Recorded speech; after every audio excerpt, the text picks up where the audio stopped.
Magnets, magnets, magnets.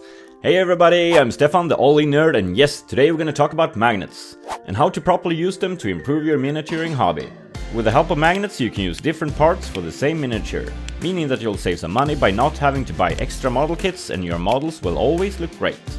Magnets come in varying sizes and shapes and can be used in different kinds of ways. Some models comes with different pieces to glue on to specific parts of it, and it can be hard to decide which one to choose, especially with the rules changing quite often. One week your gear could be the perfect one and the next one is the total opposite. And sure, you can always pretend that that gun you just glued on is another kind of gear when using it in play. Well, actually she's equipped with that super mega power range stuff, you know, super big! Modeling for advantage is also a thing, but that's for another video. What you see is what you get, or WYSIWYG, is an acronym that is commonly used when playing in tournaments. And it's mainly because of that you would like to magnetize your minis. But when playing casually with friends, it shouldn't really matter. And here are some tips how to actually magnetize your models. I find you very attractive. Feeling kinda drawn to you. We would fit well together, I'm positive. We would be inseparable. Yeah, that was weird. First we need to drill holes where we want the magnets to be placed. I'm gonna put in 3x2mm magnets, so I will drill with a 3mm drill. I really recommend getting a hand drill when working with magnets with your miniatures. And it's also great for other stuff, like drilling barrels and supports. And making a mark in the center with your Hobbyknife or using the hand drill counterclockwise makes it a lot easier to drill in the correct spot. Or even making a guiding hole with the drill makes it a lot easier to drill with the battery drill afterwards. Taking it slow and easy is to be recommended.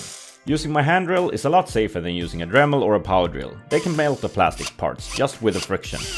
And you'll have a lot better control over the drilling when doing it by hand. And if you're using a Dremel or a similar, I do recommend using a protective mask, because you don't want to breathe in that plastic dust. I do find that this kind of battery drill is going slow enough to drill with though. The glue I would recommend is super glue, but when gluing bases you can use some kind of epoxy glue or even hot glue one instead. Make sure the magnets have the right polarity when gluing them in place, and this is extra important if you're using a lot of models that's gonna share the same pieces. Marking the same polarity side of the magnets with a marker before starting makes it a lot easier to work with.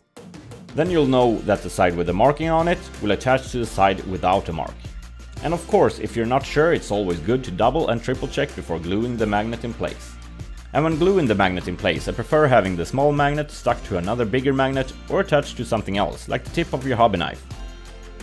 Or even onto a stack of magnets of the same size. The magnets are quite fiddly to handle if you have big clumsy hands. Put a small amount of glue onto the magnet before pressing it into the part. Use something that's not made of metal, like a popsicle stick, and put some more pressure onto the magnet to get it flush with the part. And for some bigger vehicles and such, it's really nice to have the option to be able to change between the big guns and the other equipment. And if you can make both versions from the same kit, like this Stormfang and Stormwolf model, then you'll save a lot of money and you have access to both cool versions of the model. Oh yeah, I had this really embarrassing thing happen to me a couple of years ago, and I can't believe I'm about to tell you this, guys, but here it goes. This one time at Nerd Camp... Yeah, don't listen to the nerd, guys, he's just full of nonsense. I'm here to remind you guys to like and subscribe if you haven't already, and smack that bell for notifications, of course. And did you know that the nerd also streams on Twitch? Come and hang out on a chill hobby stream, or why not hobby along yourself? If you want to spice things up, you can engage the stream by using some of my cool channel point rewards. Everybody's here! And when you have to let go of some steam after a hard week, you can take it out on me. You can have me choked, sliced, punched, smacked, or even shot. Money to you if I would... No streamers were in here making this content. Damn, I seem to like getting abused. Catch me live on Fridays and Sundays, 6 PM GMT plus 2. See you there, and back to the video. And when starting with magnetizing, you get a lot of extra parts. And a handy way to store them and still being able to switch them easily is to have a steel pegboard or something like that on a wall or inside of a cabinet where you can simply attach and get your pieces from. Magnetizing your bases is a really neat solution if you need to transport your minis or if you want them to be stored safely. If your magnets aren't thick enough, you can use green stuff or milliput to get the magnet flush with the surface. This will also give the magnet a larger surface to stick to when gluing. And green stuff is an epoxy putty that's very common in the miniature hobby.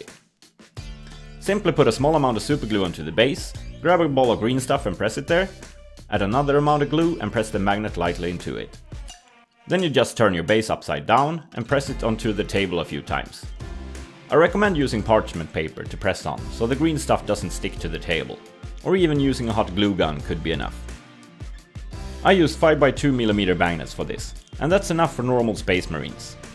When going bigger you might have to double up, or just go with smaller but more magnets spread out over the base. Another tip when you need the glue to dry fast is to use Activator. The Activator triggers the drying process of the glue, and it often comes in a spray bottle. This can be a little bit messy, so here's a tip within the tip. Spray some Activator in a container on the side. Put a drop of glue on the base, dip the magnet into the Activator and then straight onto the superglue. Wait a few seconds and the magnet should be stuck. This is also handy if you need to do a lot of bases in bulk. The Activator can make the glue form some kind of white residue, so be careful when using it where it's visible on the miniature. And while still on bases, I'm all about that bass, when buying resin bases or printing your own, you probably won't get them with a recess underneath. Then it's just to get a power drill and drill a shallow hole in the bottom of the base. Be careful not to drill too deep or you might have to do some repair job with green stuff. If you drill too deep, but not through, you can always put in some green stuff or some sticky tack into the hole before putting the magnet in, just so it won't get in too deep into the base. And the conclusion. There's no one size fits all when it comes to magnetizing. The small ones you have might be a bit too small for what you're using them for, the big ones a bit too overkill. It's a little bit of trial and error.